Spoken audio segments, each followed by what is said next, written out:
Often you will need to find the area of a triangle, and it can be very important in a question to find the area of a triangle.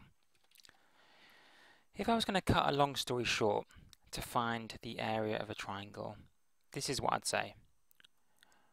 I would say in a right angled triangle, what you need to do, and you can see it's a right angled triangle because it's got the little box, you need to get the base, multiply it by the height, and then divide your answer by 2. That may seem a strange formula. First of all, why are we dividing by 2? What's this strange necessity of dividing by 2? And second of all, which bits are you talking about when you talk about base and height? For the triangle on the right, if I label it with the base being 8 centimeters and the height being 6 centimeters, we can start to see why this is the formula, base times height divided by 2. Imagine we had a rectangle that looked something like this. Something like that. How would we find the area of the whole rectangle? We would do 8 times by 6, which would be 48. 8 times by 6 is 48. But the triangle is only one part of that whole rectangle. It's not the whole thing.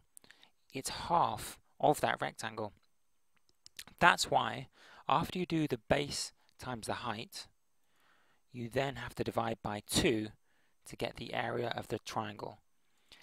So often I see students forgetting to divide by 2. It's probably one of the most common mistakes in all of GCSE mathematics.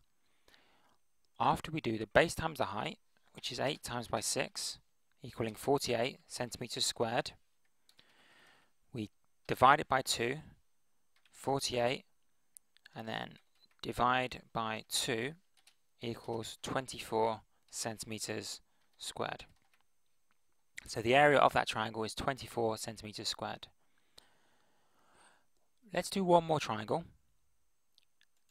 and in this case we're gonna flip it around just to confuse you guys so you can see through all my little tricks.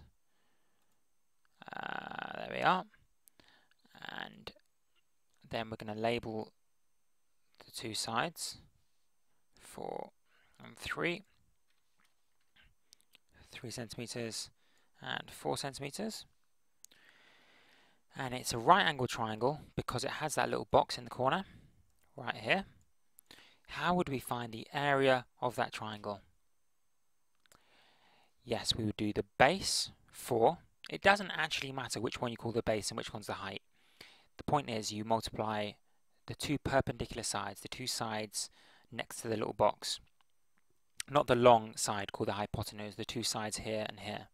4 times by 3 is 12. And there we go. We have our answer.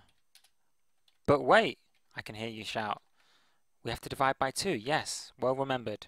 We do 12 divided by 2 to get our final area, 6 centimeters squared.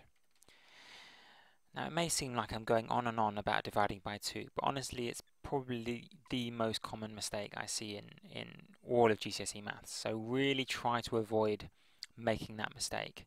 And if you can avoid making that mistake and you remember always to divide by 2 after you've multiplied the base times the height, you'll have a great time finding the area of lots of different right angle triangles.